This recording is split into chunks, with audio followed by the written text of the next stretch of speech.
আবু জাহেল বলল, মুহাম্মদকে হত্যা করা হোক, যেন ইসলামের এই অগ্রযাত্রা এখানেই থেমে যায়। কুরাইশ নেতারা আঁতকে উঠে বলল, মুহাম্মদ বনু হাশিম গোত্রের সন্তান, আর আমাদের মধ্যে বনু হাশিম নিঃসন্দেহে শক্তিশালী গোত্র।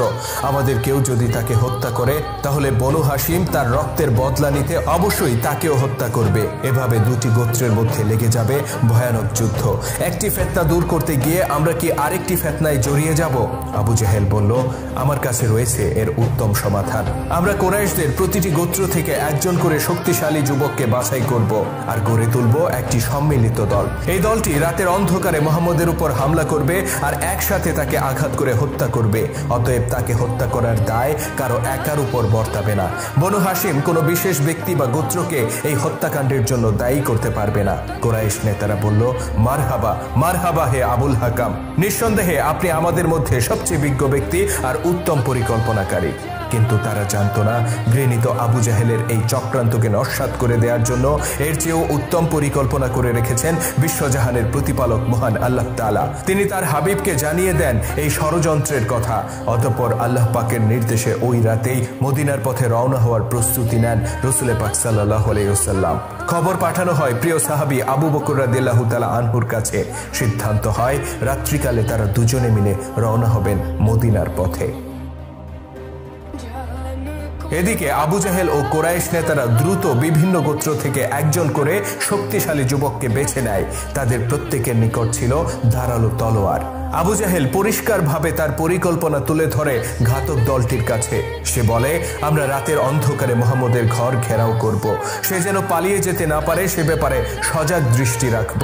অতঃপর যখন পূর্ব দিগন্তে আলোর রেখা ফুটে উঠবে, ঠিক তখনই তার গৃহে প্রবেশ করে আমরা একযোগে তার উপর আক্রমণ করব।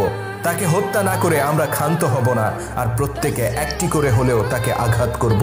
এতে তার মৃত্যুর দায় কারো একার উপর পড়বে না। কুরাইশ যুবকেরা তার এই পরিকল্পনাকে আনন্দের সাথে গ্রহণ করে।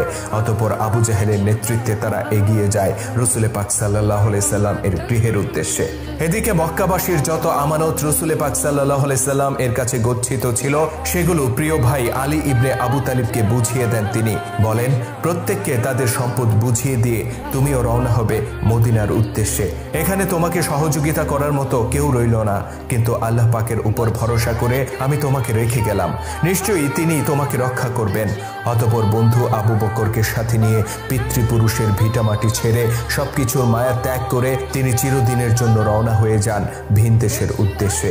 মাতৃভূমির জন্য তার দুচোখে ছিল অশ্রু, কিন্তু হৃদয় ছিল প্রশান্ত, কেননা তিনি সেই ভূমির উদ্দেশ্যে পা বাড়িয়েছেন যে ভূমিকে আল্লাহ তাআলা নির্ধারণ করেছেন নবসভ্যতা নির্মাণের প্রাণকেন্দ্র হিসেবে। তিনি সেই মদিনাতুল মুনাওয়ারার পথে পা বাড়িয়েছেন, যেখানে নির্ভয়ে মুক্ত কণ্ঠে তিনি ঘোষণা করতে পারবেন তৌহিদের বাণী, যেখানে তিনি প্রতিষ্ঠা করতে পারবেন আল্লাহর সত্য দিনের বিধিবিধান, যেখানে কেউ তাকে নির্যাতন করবে না, কেউ তার প্রিয় সাহাবীদেরকে আঘাতে আঘাতে জর্জরিত করতে পারবে না।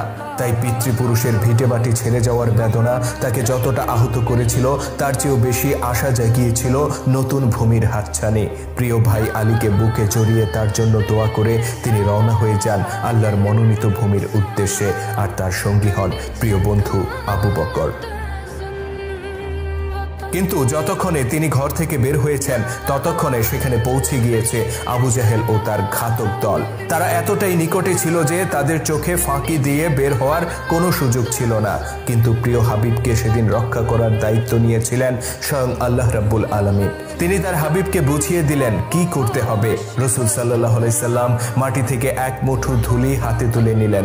অতঃপর তিনি তিলাওয়াত করলেন সূরা ইয়াসিনের প্রথম 9টি আয়াত, আর বায়ুতে ছেড়ে দিলেন সেই এক মুঠো ধুলি। আল্লাহ পাকের ঐশী নির্দেশে সেই এক মুঠো ধুলি ঘনায়মান মেঘের মতো ছড়িয়ে পড়ল চারদিকে। আর সেই ঘনায়মান অন্ধকারে নিজেকে আড়াল করে আবু বকর রাদিয়াল্লাহু তাআলা আনহুকে সাথে নিয়ে এগিয়ে গেলেন রাসূল সাল্লাল্লাহু আলাইহি সাল্লাম। আর এভাবে তিনি চলে গেলেন আবু জাহেল ও তার বাহিনীর দৃষ্টিসীমার বাইরে। এভাবেই আল্লাহ তাআলা আবু জাহেল ও তার ঘাতক দলের চোখে ফাঁকি দিয়ে রক্ষা করেন তার প্রিয় হাবিবকে। অথচ আবু জাহেল জানালা দিয়ে দেখতে পায় নিজ গৃহে শুয়ে আছেন রাসূল সাল্লাল্লাহু আলাইহি সাল্লাম। সে তার ঘাতক দল নিয়ে সারা রাত অপেক্ষা করে গৃহের বাইরে।